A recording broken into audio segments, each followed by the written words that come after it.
So the current season of Shark Tank India has been no less than a roller coaster ride. जब कुछ ideas ऐसे आते हैं जो शार्क्स को बहुत ज़्यादा इम्प्रेस करते हैं और वो उसी के हिसाब से दैट इज उसी बिजनेस आइडिया के हिसाब से उसमें इन्वेस्ट भी करते हैं। फिर कुछ बिजनेस आइडियाज ऐसे भी आते हैं जो शार्क्स को, जजेस को थोड़े वियर्ड लगते हैं और फिर वो उसमें डिसीजन लेते हैं कि वो उस पर्टिकुलर बिजनेस आइडिया में इन्वेस्ट नहीं करेंगे। वहीं कुछ ऐसे भी होते हैं जो शार्क्स का दिल छू लेते हैं because they very heart touching, specially जो उस पर्टिकुलर बिजनेस के पीछे एक बैक स्टोरी होती है, जो जर्नी होती है, वो शार्क्स को बहुत ज़्यादा इमोशनल कर देती है। और इस रीसेंट एपिसोड में भी हमें कुछ ऐसा ही देखने को मिला। जी हाँ, जहाँ 3 एंटरप्रेन्योर्स आए और उन्होंने अपना बिजनेस आइडिया रखा with the name Genie, which is actually a tractor based company. जी हाँ, ये एक ट्रैक्टर की कंपनी है और ये कोई नॉर्मल या एक बहुत ही सिंपल ट्रैक्टर नहीं है, बट एक्चुअली में ये कॉस्ट इफेक्टिव इलेक्ट्रॉनिक ट्रैक्टर्स हैं जो हमारे इंडियन फार्मर्स को बहुत ज़्यादा हेल्प कर सकती है। But other than being cost effective, having a small size, इस ट्रैक्टर की और इस कंपनी के पीछे एक बैक स्टोरी है जिससे बहुत से शार्क्स जो हैं बहुत इमोशनल भी हुए हैं और कहीं ना कहीं इसकी बैक स्टोरी को देख के, इस प्रोडक्ट आइडिया को सुनकर उन्होंने इसमें एक बड़ा इन्वेस्टमेंट भी किया है। सो क्या है जीनी की कहानी और क्या है वो इमोशनल स्टोरी, ये सब जानने से पहले और डिटेल्स में जाने से पहले, hello I am Resham and you are watching DNP। Firstly welcome back to our channel. In case अगर अभी तक आपने हमारे चैनल DNP को सब्सक्राइब नहीं किया, then what you waiting for? Please कर लें। Thank you. So let me tell you what exactly is Genie. जो मैं आपको बता दूं, this is a tractor based company जिसमें जो ट्रैक्टर है, like I mentioned earlier, ये cost effective है, cheap है और सबसे बड़ी बात है कि like the original tractor, इसका साइज जो है बहुत छोटा है। So अगर हम नॉर्मल फार्मर्स की बात करें, स्पेशली इंडियन फार्मर्स की बात करें, तो उनको बहुत ज़्यादा बेनिफिट मिल सकता है if they use and go for such tractors. क्योंकि अगर बड़े ट्रैक्टर्स होते हैं तो कहीं ना कहीं वो फसल को जब वो फील्ड में चल रहे होते हैं तो वो बहुत ज़्यादा ख़राब भी कर देते हैं, उससे फसल का बहुत नुकसान भी होता है। सो ये छोटे ट्रैक्टर्स जो हैं कम डैमेज करते हैं और साथ साथ क्योंकि इनका प्राइस बहुत कम होता है, क्योंकि हमने देखा है जैसे एंटरप्रेन्योर्स ने भी बताया, जो इस जीनी के पीछे के जो एंटरप्रेन्योर्स हैं, पिक्चर्स हैं, उन्होंने बताया कि कैसे 60% ऑफ द फार्मर्स जो होते हैं इंडिया में वो ट्रैक्टर्स रेंट करते हैं और जो उनकी बहुत सारी जो इनकम है इस पैसे में ही चली जाती है, दैट इज़ ट्रैक्टर को खरीदने में या रेंट करने में ही चली जाती है।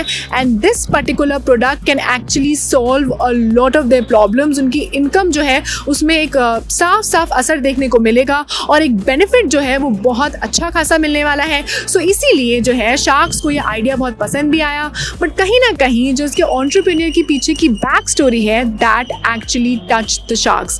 सो let me tell you what exactly is the story. So जैसे कि उस एंटरप्रेन्योर ने बताया, वो 3 लोग आए थे एंड उन्होंने बताया कि कैसे वो जो मेन एंटरप्रेन्योर था कि जब वो पैदा हुए थे तभी उनके फादर जो थे उन्होंने उनकी मॉम को डिवोर्स कर दिया एंड आफ्टर द डिवोर्स उनके जो मॉम थी she lost her life and उसके बाद जो उनकी मॉम की जो फ्रेंड है उन्होंने ही उन्हें पाला, बड़ा किया, उन्हें इस काबिल बनाया कि वो इतनी बड़ी कंपनी खोल सके और इतना अच्छा विजन तैयार कर सके। और उसी की वजह से उन्होंने अपनी लेट मदर और अपनी जो अभी जिनको वो अपनी मॉम कंसिडर करते हैं, जिनका नाम अनीता है, उनके नाम को मिलाकर उन्होंने ये ब्रांड खड़ा किया विद द नेम जीनी। जी हाँ, सो लाइक आई सेड कि ये ट्रैक्टर बहुत कॉस्ट इफेक्टिव है, इसका साइज़ बहुत स्मॉल है, इलेक्ट्रॉनिक है, तो ये न्यू एज जो है ये बहुत बड़ा इन्वेंशन हो सकता है। और कहीं ना कहीं हमारे इंडियन फार्मर्स, जैसे हमें पता है farming is an essential part of a country, तो ये बहुत ज़्यादा हेल्प कर सकता है। सो उसी आइडिया को सुनकर एंड इस थॉट प्रोसेस को सुनकर शार्क्स वो वेरी वेरी इम्प्रेस्ड और इसी के बाद अनुपम मित्तल ने ये एक पिच करा और बाकी शार्क्स को भी एक आइडिया दिया कि क्यों ना हम सब मिलकर इस ब्रांड में, इस ट्रैक्टर में, इस जीनी में इन्वेस्ट करें विद 1 करोड़ एंड 10% इक्विटी। उन्होंने ये ऑफर दिया विनीता को, दैट इज़ अनुपम मित्तल ने ये बोला कि विनीता, अमन एंड अमित जैन जो हैं वो ये चारों मिलकर इसमें 1 करोड़ इन्वेस्ट करते हैं विद 10% इक्विटी। जब मैं आपको बता दूं कि ओरिजिनली इस एंटरप्रेन्योर ने 7.5 इक्विटी की डिमांड रखी थी विद 75 लाख इन्वेस्टमेंट। जी हाँ, उन्होंने ओरिजिनली इस चीज़ की डिमांड करी थी, बट देन जैसे मैंने आपको बताया अनुपम मित्तल ने अगेन ये आइडिया रखा कि वो चारों शार्क्स मिलकर इसमें इन्वेस्ट करें with 1 crore and 10% equity. But कहीं ना कहीं, जी हाँ, कहीं ना कहीं Amit Jain did not agree with this particular idea और उन्होंने बोला कि वो एक कंबाइंड डील नहीं करना चाहते हैं और वो सोलो डील करना चाहते हैं विद द पिक्चर्स ऑफ जीनी। और उन्होंने बोला कि वो 1.5 करोड़ की इन्वेस्टमेंट करने के लिए तैयार है विद 20% इक्विटी। जी हाँ, वो एक सोलो डील करना चाहते थे विद 1.5 करोड़ एंड 20% इक्विटी।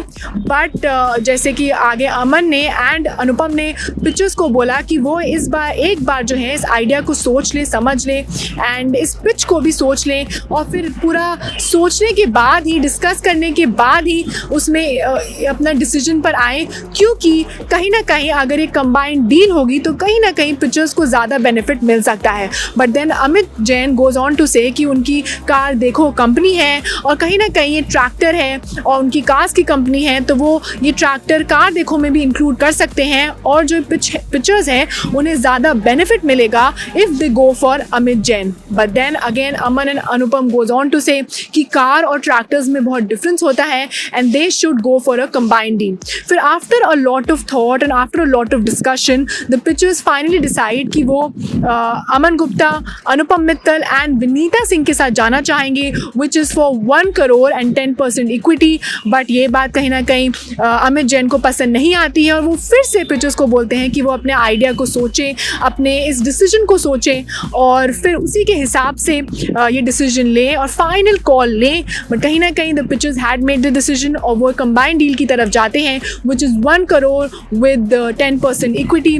फिर जैसे हम देखते हैं कि अनुपम मित्तल ये भी बोलते हैं कि इस बिज़नेस आइडिया में और भी कैपिटल की ज़रूरत होगी, इसलिए combined deal is actually a good decision और वो बहुत खुश होते हैं। फिर बाद में हम देखते हैं कि कैसे जो जीनी के जो पिक्चर्स हैं they finally decide to go for Anupam, Aman and Vinita.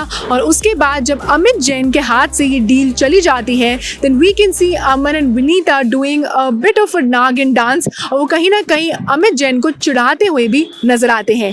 Well, इस इमोशनल स्टोरी पर, इस आइडिया पर, इस पिच पर और जीनी पर आपका क्या टेक है? I would really want to know your take in the comment down below. And that was all for today's Shark Tank India related segment. अगर आपको हमारा आज का कंटेंट और वीडियो पसंद आया then please not forget to like, share and subscribe to DNP. You can also follow us on Facebook, Twitter, Instagram. Keep loving us, keep showering your love, stay safe and keep watching DNP.